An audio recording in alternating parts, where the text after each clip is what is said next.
Hello guys, কি অবস্থা? কেমন আছেন? তো কিছুদিন আগে কিন্তু আমাদের এখানে প্রচুর প্রবল বেগে ঝড়, বৃষ্টি এবং শিল পড়েছিল।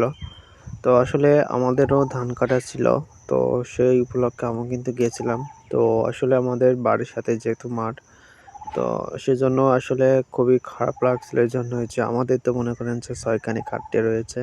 তো সেটা নিচে হলেও সমস্যা নেই, একটু নষ্ট হলেও ঠিক আছে। কিন্তু বিশেষ করে দেখেন পাটের ক্ষেত্রে কিন্তু প্রচণ্ড ক্ষতি হয়ে গেছে। আপনারা এর আগেও দেখেছেন যে ওখানে মানে পাটের আগা নেই। তো এই দেখেন পাটের আগা কিন্তু নেই। সব শিল শেষ করে দিয়ে গেছে। তো আমাদের পাট বনিনি এবার, কারণ হচ্ছে পাটে প্রচুর খাটনি। তো সেজন্য মাত্র ৩ কানিতে বনেছিলাম। তো সেটা হচ্ছে আপনার ছোট, ছোট আছে। তো আমি দেখতে গেছিলাম সেদিনই, যেদিন শিল পড়েছিল বিকেলবেলা গিয়েছিলাম। তো আর এপাশে দেখতে পাচ্ছেন যে আসলে এসব বইতে কিন্তু একদম শুকনো গাড়ি যাচ্ছিল। আর এখানে জল বেঁধে গেছে। তাহলে কি পরিমাণ বিশাল শিল পড়েছে। আর ওই শিল গলে জল হয়েছে। ঠিক আছে? দেখতে পাচ্ছেন পুরো ভুঁই কিন্তু ভেসে গেছে। তো আসলে এই পাটের আগাও দেখেন যে এগুলো পাট একটু বড় হয়ে গেছিল। তারপরে পাটের আগা কিন্তু নাই। ঠিক আছে? শিল সব শেষ হয়ে গেছে। অ্যা কিছু, কিছু শিল মনে করেন শিল পড়ছে, তো জমিতে গেছে সেমিতে কিন্তু একদম শেষ করে দিয়ে গেছে। তো আসলে কি বলবো, বলার ভাষা নেই। আমরাও কিন্তু কৃষক, আমরা কৃষকের ছেলে। আমরা জানি যে আসলে কতটা কষ্ট হয় যে মানে শিল পড়লে বা মানে ফসল ক্ষতি হলে। তো বিশেষ করে রামধনী গাছে তেমন কোনো ক্ষতি হয়নি। আপনারা জানেন যে রামধনী গাছ কি বা কি ধরনের মসলা। তো এটা হচ্ছে আমার এক কাকুদের ধানের গাছ। তো আমাদের ধানটা হচ্ছে ওই পারে, যেটা কাটা হয়নি।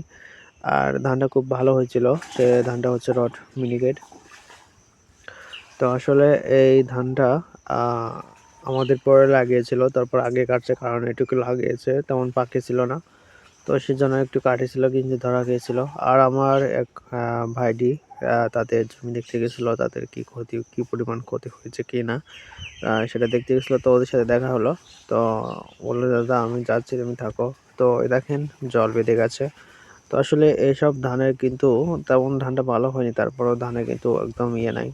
আ বালি যে ধান থাকবে সেটা কিন্তু নাই। মানে শিলিশ সবকিছু কিন্তু শেষ করে দিয়ে গেছে। তো তারপর আমি ভাবলাম ঠিক আছে দেখি, যেতে এদের ভইরা উঁচু ছিল। আমাদের জমিটা অনেক নিচু। তো আসলে ধান লাগানোর সময় পরে আর জল দেয়া লাগে না। তো তারপরেও গেছিলাম। তো এই যে হচ্ছে আমাদের একটু ছোট্ট একটু পাটের জমি। ছোট, ছোট চারা কিন্তু জল বেঁধেছিল এখানে। আর আমি বিশেষ করে কোদাল নিয়ে গেছিলাম যে ওখানে কি পরিমাণ জল হয়েছে সেটা দেখতে।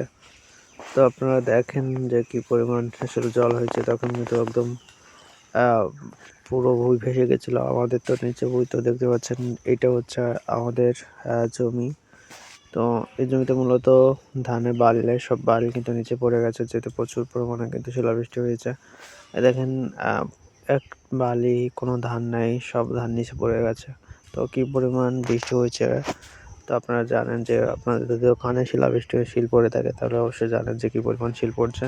তো আমাদের আ মানে বিভাগ হচ্ছে খুলনা, আমাদের বাড়িটা হচ্ছে মাগুরা জেলায়। তো মাগুরা জেলায় প্রচুর পরিমাণে কিন্তু শিল শিল পড়েছিল। যার কারণে ধানের বিশেষ প্রচুর পরিমাণে ক্ষতি হয়ে গেছে। তো দেখেন বালি কোনো ধান নাই। সব ধান কিন্তু নিচে পড়ে গেছে। ঠিক আছে? দেখেন কিচ্ছু নাই এবং শীষও ভেঙে গেছে। সব নিচে পড়ে গেছে এবং এই ধানটা যেহেতু রড মিনিকেট তেমন পাঠায়নি, কিন্তু ধানের বাল একটাও নাই। সব শেষ হয়ে গেছে। তো আসলে দেখতে গেছিলাম যে কি পরিমাণ ক্ষতি হয়েছে। আমি আর অন্যান্য ধান যেগুলো হচ্ছে আপনার জালি দেওয়া ছিল সেগুলো তেমন সময় হয়নি, সেগুলো জল ঢোকেনি, কারণ সেগুলো গাদে দেওয়া ছিল। আর আমাদের ধানটা খুবই ক্ষতি হয়ে গেছে, যেহেতু ৫-৬ খানি বই। তো আপনাদের ওখানে কি দেখি অবস্থা জানাবেন। ভিডিওটা ভালো লাগলে অবশ্যই লাইক বা কমেন্ট করে দিবেন।